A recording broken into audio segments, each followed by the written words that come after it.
Right now, how we are using in our daily practice or surgery is, so this AI and 3D imaging technology, మీరు next 10 ఇయర్స్లో ఇది ఏ రకంగా impact చేస్తుందని మీరు భావిస్తున్నారు? So what are the pipeline inventions right now?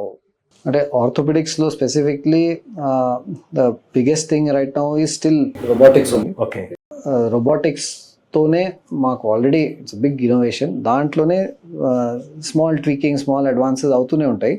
ఆ రోబోట్స్లో yes AI tools are used, but as a surgeon నాకు ఇమీడియట్ ఏఐలో ఇది కావాలంటే అది రాదు. In other applications we are using. ఇప్పుడు సర్జరీలో ఇంకా మనం అది యూజ్ చేయట్లేదు, బట్ వస్తుంది, అది కూడా వస్తుంది డెఫినెట్లీ. మా రీసెర్చ్ కోసం, మా రీడింగ్స్ కోసం దాంట్లో ఏఐలో అకాడమిక్స్లో చాలా అడ్వాన్సెస్ వచ్చాయి. బట్ చేసేటప్పుడు especially robotics is the newest advancement.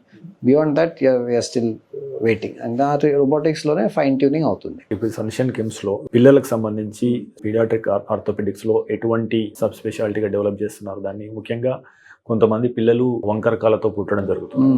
దానికి ఎటువంటి చికిత్సా విధానాలు చేస్తారు? సో అలా ఎక్కడైనా రాష్ట్రంలో పుట్టిన వారు ఉంటే ఆ తల్లిదండ్రులకు మీరు ఇచ్చే సలహా ఏంటి? బేసిక్ చాలా అడ్వాన్స్ అయిపోయింది ఆల్రెడీ పీడియాట్రిక్ ఆర్థోపెడిక్స్. మీరు చెప్పిన correct statement. It's separate sub speciality. ఇప్పుడు నేను ఎట్లా నీ జాయింట్ ప్రాక్టీస్ ప్రైమరీలీ చేస్తాను, బట్ అఫ్ కోర్స్ మిగతా అన్నీ చేస్తాను, but knee joint is my interest. అట్లనే ఆర్థోపెడిక్స్లో కొన్ని స్పైన్ సర్జన్స్ ఉంటారు, షోల్డర్ సర్జన్స్ ఉంటారు, అట్లనే పీడియాట్రిక్ స్పెషలిస్ట్స్ కొంతమంది ఉంటారు. పీడియాట్రిక్ ఆర్థోపెడిక్ సర్జన్స్ అంటాం దాన్ని. So paediatric orthopaedic surgeons are those that newborn నుంచి 18 years వరకు మొత్తం స్పెక్ట్రమ్ కవర్ చేసి ఆ డిసీజెస్ ఆర్ ఆర్థోపెడిక్ కండిషన్స్ని ట్రీట్ చేస్తారు. ఇప్పుడు మీరు డిఫాట్ బర్త్ అదే అడిగారు.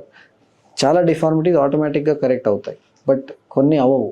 So early detection at the time of birth, paediatrician themselves అంటే గైనకాలజిస్ట్, పీడియాట్రిషియన్ ఆ టీమ్ నుంచి మీకు ఆల్రెడీ ఒక గైడెన్స్ వచ్చేస్తుంది that yes there is something wrong in the formation of the limbs.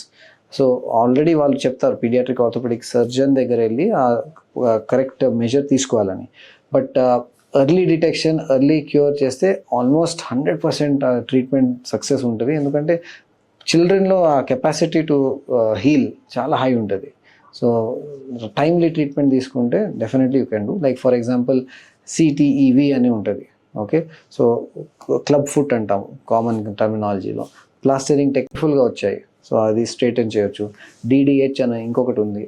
అవన్నీ కూడా ఇమీడియట్ టైమ్లీ ట్రీట్మెంట్స్తో 100% సక్సెస్ ఉంటుంది. Nothing to worry. ఓకే, అంటే ఎర్లీ డిటెన్షన్ చేసి ఎర్లీగా హాస్పిటల్ తీసుకురావడం ఉత్తమం అంటారా? ఈ వయసులో చేస్తారు సాధారణంగా పుట్టుక? అది డిపెండ్ సార్. కొన్ని మనం soft tissue surgeries, Boney surgeries అట్లా డిఫరెంట్ ఉంటాయి. కొన్ని సర్జరీస్ డీలే చేయాలి, అంటే at the age of skeletal maturity 15-18 తర్వాత చేస్తేనే బెటర్. బట్ కొన్ని సర్జరీస్ ఎర్లీగా, సో ఈవెన్ విదిన్ 2 months చేస్తాం.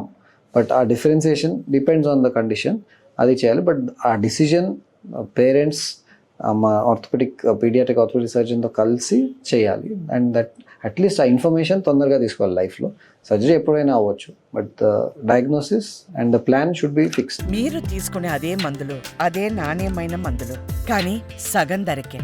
అవును, మెడ్ ప్లస్ బ్రాండ్స్ పై 50 to 80% తగ్గింపు.